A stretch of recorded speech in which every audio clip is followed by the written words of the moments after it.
Hello, I'm Michael McConkey. Welcome to Reaction Norm. And today, as always, I'm joined by my co-host, Patricia Vino. How you doing, Patricia? I'm well, Michael. How are you? I'm good, pretty good. I'm a little tired, but I'm pretty good. We're so we think this is our first episode of the new year. We tried to do one that had some technical difficulties and it's going to have to be redone. We're hoping this one is going to work and actually be our first episode of the new year. So I guess I'll ask you again. Did you have a nice Christmas and all that? I had a fabulous Christmas. Really saw my family, got to relax a little bit. So no complaints. Back and ready to talk about all the interesting things that we talk about. Okay.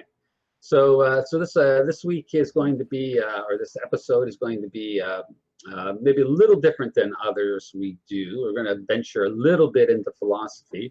We're dealing with the issue of postmodernism, which is a hot topic these days, and I think with some justification, though also I think in some cases without justification. Some of the criticisms of it I don't think are necessarily entirely valid, though as we'll see there are some that are. So what I wanted to do today, and I guess this episode is a little more motivated by my, from we'll most of the time I'm sure Patricia and I will be have a common topic we want to take on, but there would be the occasional time maybe where one of us has a particular axe we want to grind. So this is more my axe this week. So Patricia may act more as an interlocutor than anything here, just to sort of tease me out and make sure that I'm making sense or whatever. So, so that's the way we're approaching it, right? Yeah, that sounds great. One of my few regrets in life is that I never took a philosophy course during my undergrad education. So I'm looking forward to this conversation. And I've been trying to, educate myself, but I always really enjoy these conversations with you because when it comes to postmodernism and philosophy, you're definitely more of an expert than I am. Well, as a background, I should probably mention that during the 90s, I would have described myself as a postmodernist. That's, I was pretty much totally bought in to the postmodernist thing. And there's a whole story there that often people like Peterson will always sort of lump together postmodernism with Marxism, as though somehow postmodernism is just kind of an extension of Marxism. That's not really true. I mean, in fact, the early postmodernists were very self-consciously anti-Marxist. They viewed Marxism as being just another part of the sort of Enlightenment problem, and so this sort of collapsing of the two is a bit of a misnomer that misrepresents the tradition. But anyways, so maybe I'll just give a brief explanation of what I think is the important origin story, important element of the origin story that I want to emphasize. And when I'm done, you can, Patricia, you can ask me if anything that you think needs to be clarified, and then we can go on and talk a little bit about where that's valid and where it's invalid. So the foundation, I mean, and there's a lot of, I should say, and it's always true when we talk about this kind of stuff. Of course, there's different thinkers and there's nuances between them, and they disagree with each other on stuff and all this sort of thing, right? We understand this, right? So we're talking, talking about generally sort of a stream of thought, and there's different elements within the sort of postmodernist story. And second of all, and particularly emphasize that we're talking about philosophy here. Of course, there's postmodern traditions in architecture and art and other kind of traditions, which aren't exactly the same thing. So so we'll make that clarification. Right. So in terms of the philosophical tradition, it seems to me the important here is what's often called the linguistic turn. So this actually grows out of linguistic work. Some of the scholars, Ferdinand Saussure, I believe, was one of them, maybe the most famous. There were a couple others that postmodernists drew upon, but what their insight was that language doesn't have any fixed meaning exactly, right? So I mean, if you think about a term like dog, right? I mean, on the face of it, you say, oh well, someone says dog, and we know what dog means, right? But when you look more closely, it's not so clear that you know what dog means, right? I mean, so you and I, Patricia, may have a different a different experience of dogs, right? I mean, you may have, childhood beloved pet that, comes to mind and brings happiness to you, and, whatever. Or I may, if, been as a child, been attacked by a dog, viciously attacked by a dog, right? And or when we're having a conversation, I may have just recently come back from some country where dogs are running wild as as pack animals and they're around the city or something, right? So I mean, already we have sort of different emotional resonance with a dog, right? Right. And you may be thinking of a big shepherd, and I may be thinking of a little tiny little something. I don't know any little dog breeds, but something like this, right? There's so the sort of the precision of what the term means becomes very nebulous from one mind to the next. And so you take a whole statement, and almost every word, I mean, certainly every noun and verb and adjective, adverb in the sentence can have this kind of slippage, so that if I say something to you, make a statement to you, it's possible that I may have a slightly or even dramatically different understanding of every single term in that statement, so that you hear the word in the sentence that I say, but the meaning that you take away from it is in fact dramatically different. And can be, I mean, it's different for sure, absolutely guaranteed to be different, but can be dramatically different. So the idea here is that there is no precision in language. And that as much as we like to think that our use of language is getting at an accurate, an accurate description of the world, and B, an accurate conveyance of our perception of that description into the mind of another person, this is all wrong. None of this is true. This is just an illusion that we live with. So far? Yes. Yes? Okay. So once you accept this linguistic term, then you end up in a situation, well, language then cannot serve the purpose of merely informing people. That's sort of like, what what I think postmodernists would say, the sort of Enlightenment scientific tradition thinks of language as being a tool for, conveying information or sharing information. Well, the postmodernists would say, but we've just shown you that's impossible. That in fact, you may think, even if you're using the same language, the same words, the same phrasing, you may think you're conveying something concrete, but you're not, because at both ends, it's being constructed within the mind. First, it's constructed within the mind of the speaker on the basis of their experience, and then it's reconstructed in the mind of the hearer or the receiver or the listener on the basis of her experience. So we don't have this sort of objective attachment to language of meaning that we think we do. So as a consequence of this, the question then becomes, well, what really is going on with language? Well, it turns out, what's really going on with language is that, and there's kind of a conceptual leap here, and I can't remember now exactly how this conceptual leap takes place, but there's kind of a conceptual leap to the point of, well, what's really going on is that people are, exercising power or influence over each other, right? You're simply trying to get people to respond to what you're saying in such a way that it benefits you. And I was saying that the early postmodernists were sort of skeptical about Marxism, and they were also skeptical about what happened with postmodern thought towards the end of the 20th century, because certain scholars, and when I came into it, like I said, it was in the 90s. I guess I started first reading about it in the 80s, but the original thinkers who were doing this, who were coming up with these analyses, were in the 50s and 60s and some degree in the 70s. By the 90s, it has begun to take a different turn, and a turn that is then a lot of those original postmodernists were unhappy with, this idea that something had to sort of take the place of as an explanation, because otherwise you just end up in sort of a recursive circle of nothing means anything, and what's the point of being alive? What's the point of talking? What's the point of Right. So something has to fill the gap. So what came to fill the gap was what we now today think of as identity politics.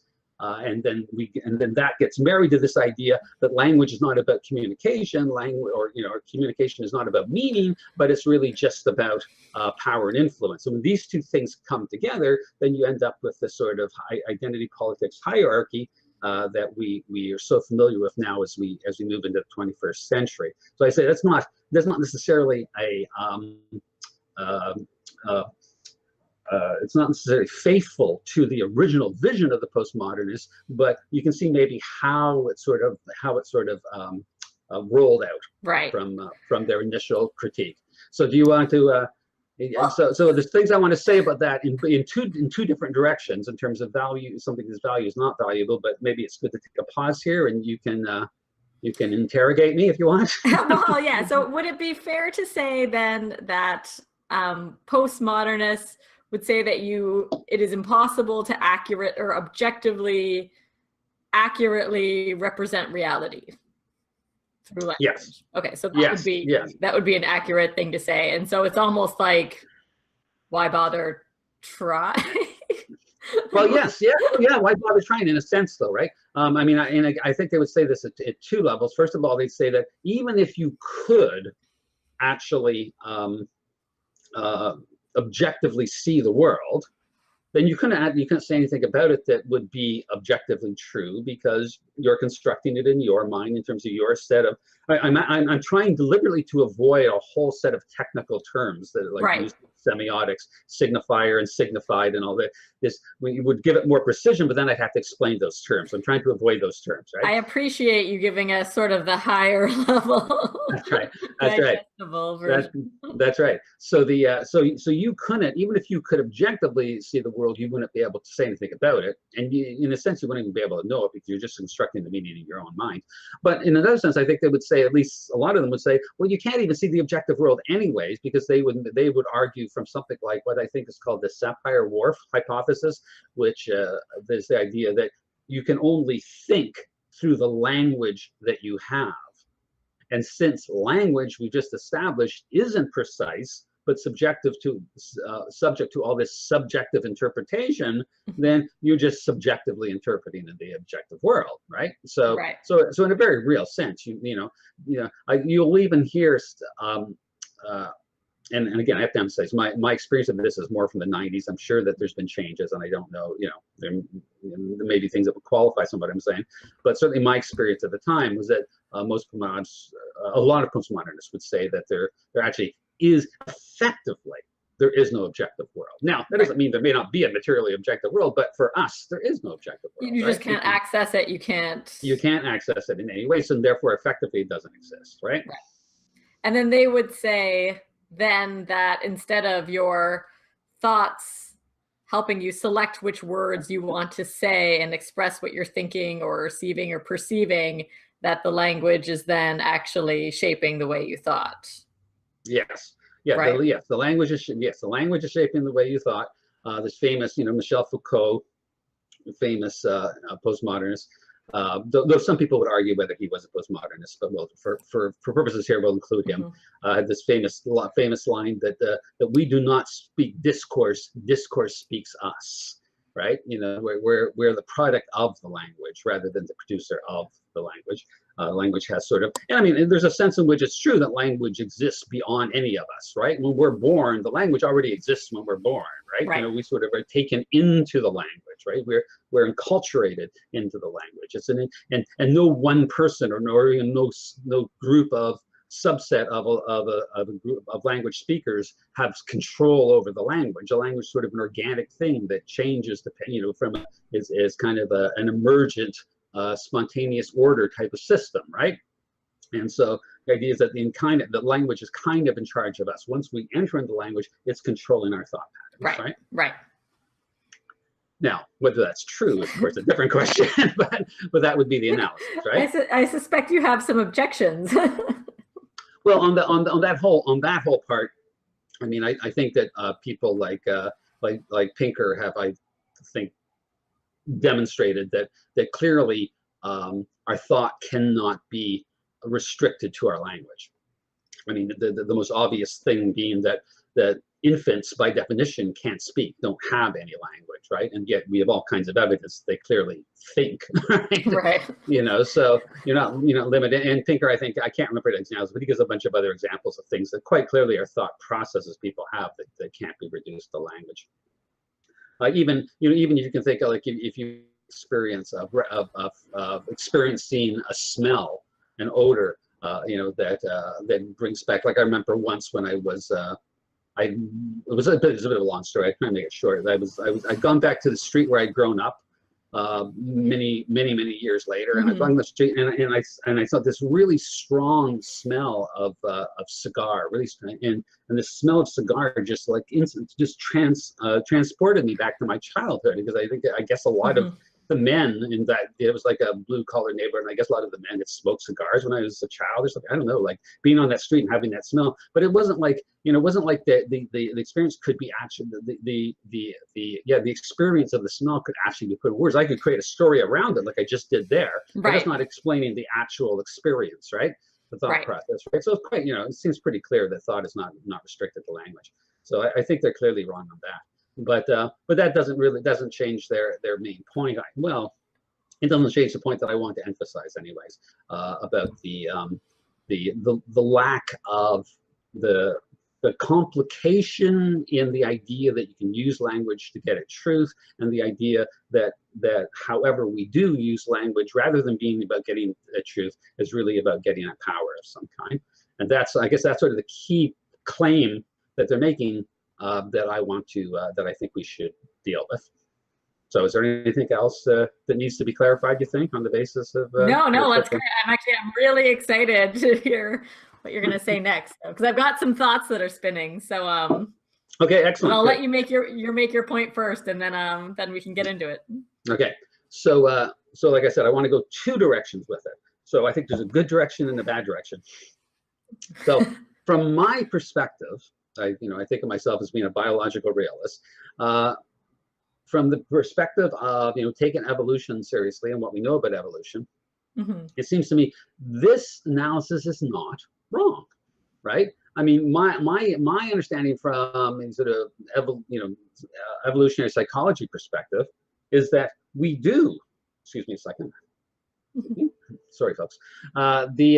Is that we're motivated to serve our psychology is evolved to create cognitive mechanisms that generate behavior that is motivated to serve our fitness. And of course that can be directly or indirectly, through inclusive fitness.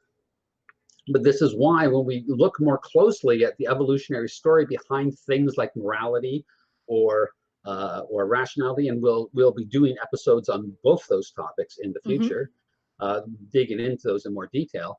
It turns out that rather than being some sort of Kantian ideal that's up above us that we reach towards, and in fact what's evolved here is a tendency to sort of respond to others in ways that benefit us or benefit our kin in some way. So if we call that power, if what we mean by power is being able to gain some kind of fitness benefit, then at face value, the critique of the postmodernists make perfect sense to me. I agree. It's not, the language we're using is not, or is not given to us by God. The words are not put in our mouth by some higher being, and that puts us in touch with some objective truth of some kind. And it's also true that the language we're using to try and gain some kind of advantage. And now that doesn't mean we're trying to hurt other people, obviously, right? And this is something that people who are well versed in these disciplines know this to be true, but it's worth recognizing. Just because you're gaining benefit for yourself doesn't mean that you're necessarily doing harm to other people. You can be collaborating with people, you can creating coalitions that is mutually beneficial, but the point still is you're using your language to gain some kind of benefit, whether it's competitively or cooperatively, right? Right. And so, I think you nailed it right there, saying that most of the way that we do this is through coalitions. Right, as humans, like it's not necessarily like you against the world trying to accumulate. Like you will often coalition with other humans and advance all your mutual interests, which I think that that's sort of like the postmodern collectivist stance. That's right. That's right. That's a good point. That's right. That's right.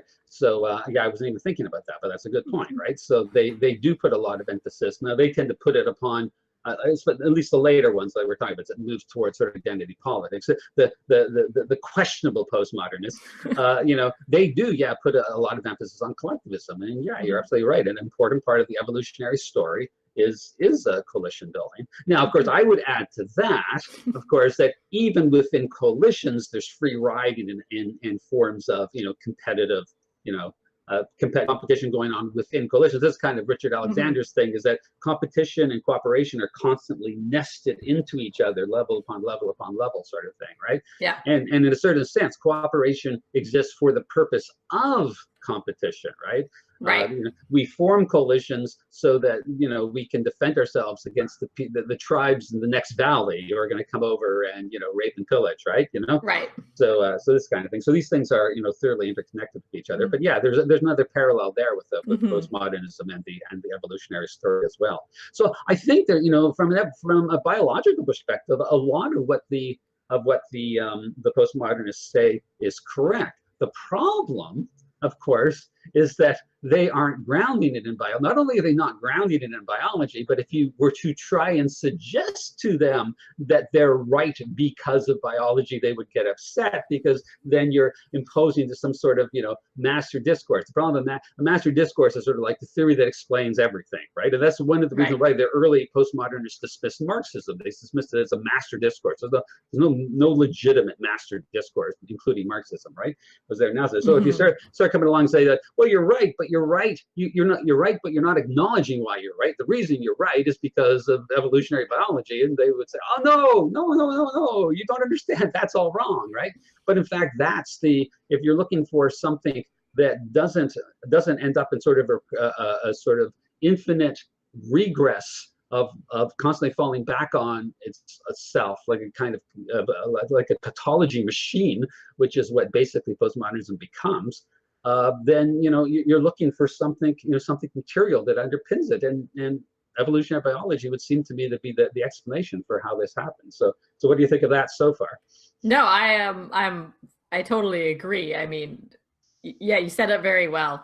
I was going to reiterate, but I don't think I have to. I don't think I have to. No, I think that you said it well. I think that competition for resources, for prestige, for mates, like this is all, yeah, you could make the parallels to power, to forming coalitions in order to achieve these ends. It is often groups against groups. I mean, Alexander's whole thing of intra-species competition, that would be the proper way to say it, right? Being one of the driving selection factors. It does dovetail nicely. Yeah. Now, of course, where, you know, and I've already sort of given away the lead on this, but where I think that the postmodernists are going astray is their treating of biology and science in general as being just another master discourse like Marxism or any other philosophy. There's a famous, well, not famous, but there's a well-known statement, characterization. I can't remember the exact quotation. I'll be paraphrasing to some degree, but this guy Paul Feyerabend, Feyeraband, I believe, who was a philosopher of science, postmodernist, and he famously sort of has this semi-famous quote along the lines of, his job is to free people from all ideology, including science. Right. So the idea that science itself is an ideology. Now, part of the problem with this kind of approach is that people often include things as science which I don't think are science, right? I mean, just because an institution calls itself, the Institute of Scientific Study of X, doesn't mean that what they're doing is science, right? What they're doing is likely politics, right? That's probably what that kind of institution is probably doing. It's intervening in some sense. Like it's like and by the way, I'm not making any comment here on global warming. This is not a global warming comment, okay? But that the IPCC, what is it? I forget what the I stands for. It's not international. The something panel of climate change. These people, they may be scientists or they may be trained scientists, but when they're acting on part of the IPCC, they are acting politically. right? They're not acting as scientists, right? You're only acting as a scientist when you're involved in, experimental scientific method and subject to critical peer review and the sort of institutional practices of science. That makes you a scientist. Once, regardless of whether you're a lab coat or whatever, that doesn't make you a scientist. And if you're going out as a scientist and using your research to get government to create certain kinds of policies, that's not science either, right? That's politics, right? So it's very easy when people make these criticisms to blur these lines, right, and talk about the domination of science, and often what they're also confusing is like technology and engineering. They're sort of mixing that all in together too, right? But that's not science either. Right. I had a feeling you wanted to say something. Go ahead. Yeah, kind of. I mean, I want to change the subject a little bit, but I've got like questions when it comes to so like the postmodernists would say that objective reality, like maybe it's there, but we don't have access to it. And there's no way that you can describe it. So there's this idea that sort of there's like culture, and that has made language, and that informs your thought, and that sort of causes you to behave the way you do. But couldn't you say, I mean, obviously our senses and the way we see, like, okay, let me use an example to try and say what I'm saying a little better. I've heard, I was listening to a lecture online, and an example of this would be like, we see colors, right? But the fact that we've picked blue and green as colors that we see is kind of just arbitrary. And, we could have easily picked any other colors, but isn't there a biological fact that there are certain that your eyes can pick up a certain amount of colors? And even between humans, some humans can see some colors better than others. But like, isn't there actually like a biology that you can trace back to what you can actually see and experience through your senses? Yeah, I mean, there's a lot of interesting questions there. I mean, like, the first one to get out of the way, of course, would be the postmodernist complaint, which seems trivial, I guess it's worth mentioning, is that, well, blue and green are just concepts that you impose because these words aren't actually attached to anything. And you say, we can both look at the same thing and call it red, but I mean, we don't know that we're seeing the same thing, or whatever, right? There's that level, and at that level, that's obviously true, right? But yeah, your broader point, your deeper point, I think is true. Now, this is not something that I'm an expert in or read widely in, but my understanding, is that when we're talking about red, whatever you see, right? When you look at red, you may be seeing what I see when I say blue, right? I mean, that's possible. Right. We have no way of knowing that could be, right? I mean, but the point is that we're both looking at the same thing, right? And we're saying that is red, and that is an objective place on the what I guess the electromagnetic spectrum. Is that the, I don't know, right? Yeah, a wavelength. It's a wavelength. It's a certain wavelength. Yeah, it's a certain wavelength, and that's an objective thing that we're seeing, regardless of what our subjective experience of it is. We're looking at an objective thing, right? And we have physical senses that are able to perceive this objective thing that serves usually an adaptive function. But I guess is where I sort of wanted to go. Beyond that is this idea that instead of sort of culture shaping your language, which shapes your thought and behavior, is what about sort of the evidence that your consciousness is sort of just you behave the way you behave, and then your consciousness that sort of builds a nice narrative around what you're behaving? Do you think that there is a question there of, in terms of like the order that they're putting what drives behavior, or am I kind of taking it off in left field? No, well, I mean, actually, you're asking a really interesting question, and I'm disappointed. I'm not sure I'm actually up to answering your question, because I think there is another example here of how the science can kind of dovetail with the postmodern narrative. Because the stuff you were referring to, the sort of the split brain research stuff, for instance, or the Benjamin Libet stuff on time delay, right? I mean, well, and there's been, the fMRI. I think that's maybe we should explain what we mean is that they've done fMRI studies. When you ask somebody to make a decision, it seems like a different part of the brain lights up Do you want to explain it? Yeah, I feel like no, you might know. I mean, it started off when because there's two sets of experiments here, so we're going into more detail than I thought we were going to. I was worried this was not going to be a very meaty episode, but we're turning it into a meaty episode. So there's two bodies of research here. So Benjamin Libet did this stuff with very crude technology in, I guess, the 70s and the 80s, I think. Right. And basically what he was noting was that there was a difference between the time in which you could observe the neural activity of a person making a decision and the moment at which they were conscious of that making that decision. And so the neural activity came first. So it was consciousness was like a post facto observation. Now we're talking about very brief periods of time.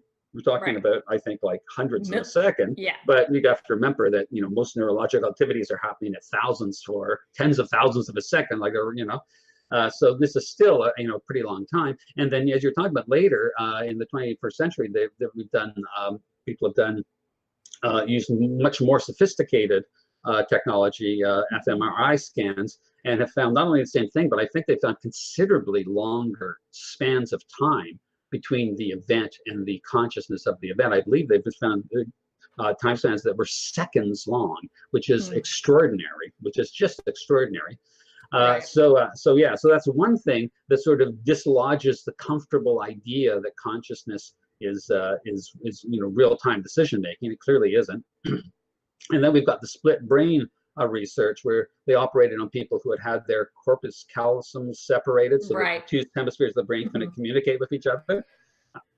And then the right hemisphere of the brain is sort of very veridical, very truth-oriented, very just sort of reacts to what's in the world, whereas the left hemisphere of the brain has sort of a pattern recognition process that it turns out is trying to create stories that make sense of the world. Right, so they would do things like they would communicate. So it was possible to communicate to one side of the brain without the other side knowing, because the corpus callosum was separated. There was no communication between the two hemispheres. So they would, like, for instance, flash instructions to their patients to walk, right, to the right hemisphere, and so naturally they would just get up and start walking. And then when they would stop them and say, "Oh, why are you walking?" then the left hemisphere would kick in, right, because the left hemisphere hadn't seen the instruction to walk, right? So it just, oh well, and they would make up some completely fantastic story. Oh, I forgot my keys, or I had to go tell my wife something, or I had to go get a soda or something, right? And they would always make up something. They would never say, "I don't know." Like that was never an option for an answer. There was always some obviously fabricated reason. Yeah, and there's way more elaborate. That's like the simplest one. There's way more elaborate, interesting ones. We won't go through them all. But so the combination of these two research projects makes it pretty clear that the role of consciousness is not some sort of interface with the real world, but it's some kind of process by which we're making sense of decisions that we're already making. So at an empirical level, our brain has made decisions, and then our consciousness either sometimes, of course, very often, who knows how often, I don't really often, our consciousness has no idea what we're actually doing, right? But when it does know what we're doing, right, it's just observing it, and if asked to explain, making up some kind of story that will make sense and make us seem like some sort of reliable individual so that we can be dealt with. And you can see the evolutionary benefit of that, because I mean, if you perceive the person to be completely erratic and totally unreliable, I mean, you might want to keep away from that person, right? So they're not going to make a good, you don't want to mate with someone or build a coalition with someone that you don't think you can depend on. So this whole thing of building reason. And by the way, I'm actually reading this great book, the title of which is eluding me, but it's written by Hugo Mercier and Dan Sperber, who wrote this classic essay in 2011 arguing that the evolved purpose of reason is actually to win arguments rather than discover truth. And if you realize that, then all things like confirmation bias and motivated reasoning all make sense, because they just help you win the argument, right? I mean, confirmation bias is useful if people don't catch you engaging in it, right? It helps you make a better argument, right?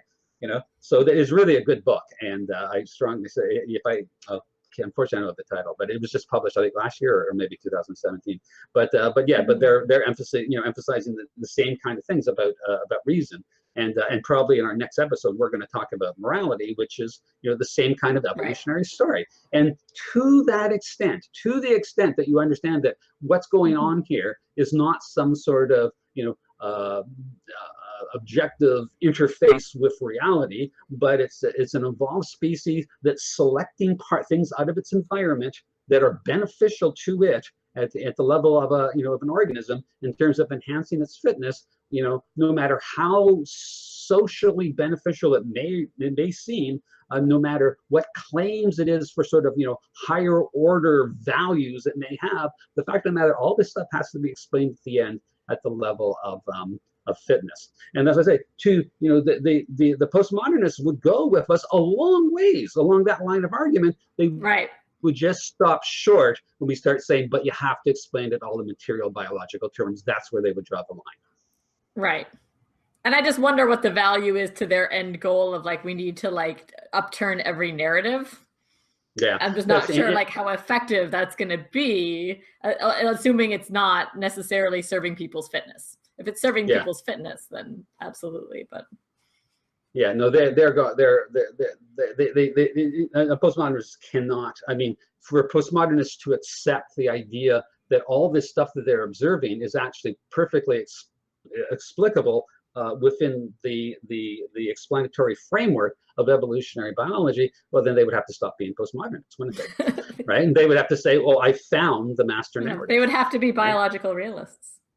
That's right. They'd have to be biological realists. That's what happened to me. That's what would happen to them. And like we were saying before, they reject all this because the way in which they reject this is to claim that science is all illogical. But like I said, that's confusing. I think in doing that, they confuse sort of political manifestations of people or ideas that come out of science rather than actual science itself, which is merely a methodological, institutional epistemology for pursuing truth, a way of trying to get at truth. Yeah, that's a really important point, and I think I interrupted you earlier when you were trying to make that point. Yeah, but no, I got to finish it.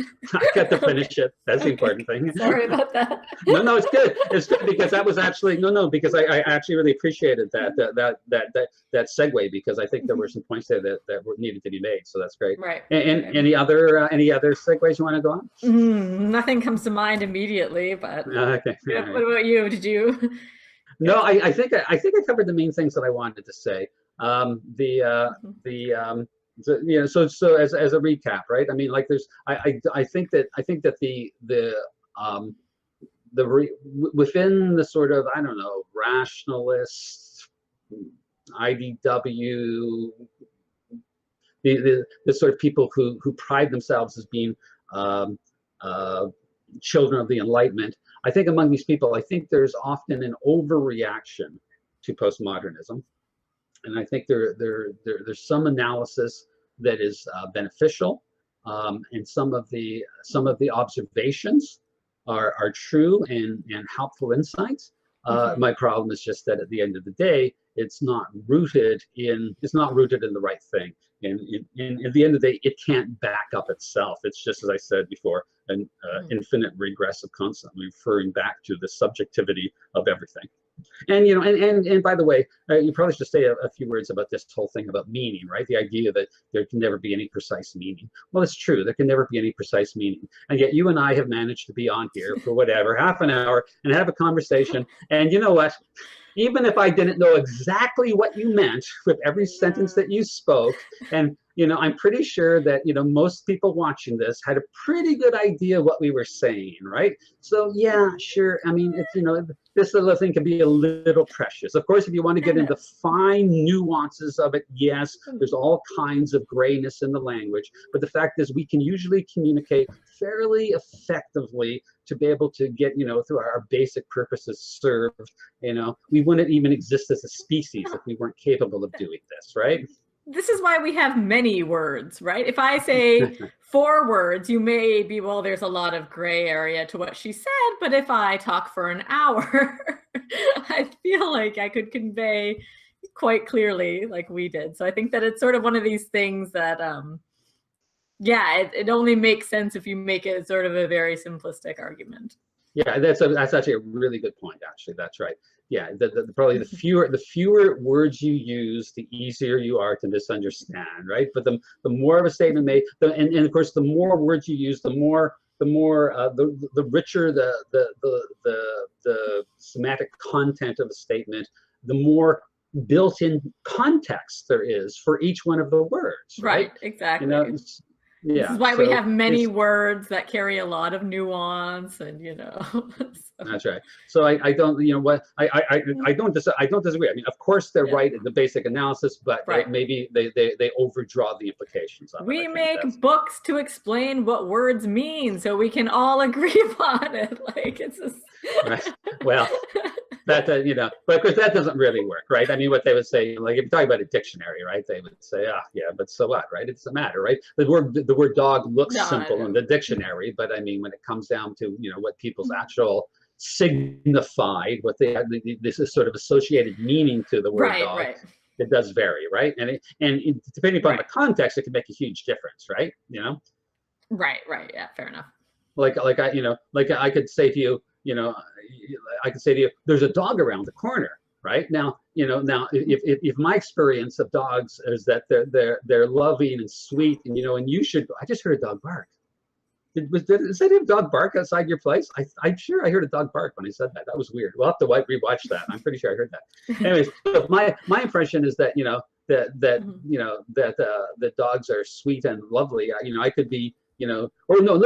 Try it the other way around. Let's say my experience with dogs are bad. I've been bitten and attacked by dogs, right? So I say there's a dog around the corner, right? And it's a vicious dog that would attack, right? And but I say to you, there's a dog around the corner, and your idea immediately of dog is that, a dog's sweet and cuddly, and I get to pet them. You go around the corner and get bitten by the dog, right? So that could be the kind of thing where association. Now, of course, the way that can be corrected, of course, is by tone of voice and body language and all kinds of other things, which also come into it. You could say, "Be careful. There's a dog." No. Of course, you can say it more accurately. The point is that you can say it in such a way that I'm not saying you can't convey the information, saying that it's possible because of the different interpretations of the word dog. The same statement could be meant as a warning, but taken as a suggestion, right? Or taken as a inducement to do something, right? Right. Yeah. I'm just using a crude example to make the point, right? No, yeah, and I think that it was worth clearing up.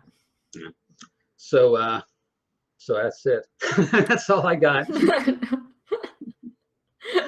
So surprise, we don't hate as postmodernism as much as I always thought everybody predicted we did.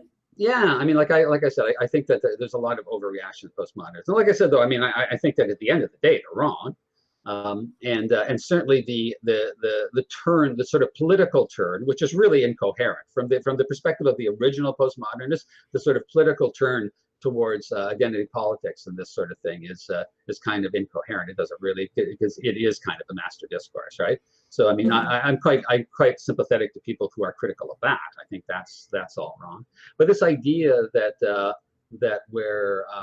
because Jordan Peterson is often criticizes postmodernists for this idea that everything's a power hierarchy. Well, it depends what you mean by power. If by power you mean gaining control over mates or resources or status or whatever it is that allows you to be more fit, if that's what you mean by power, then yeah, everything's a power hierarchy, right? And the postmodernists are right that that's what we're using our language for, is to be able to advance those ends.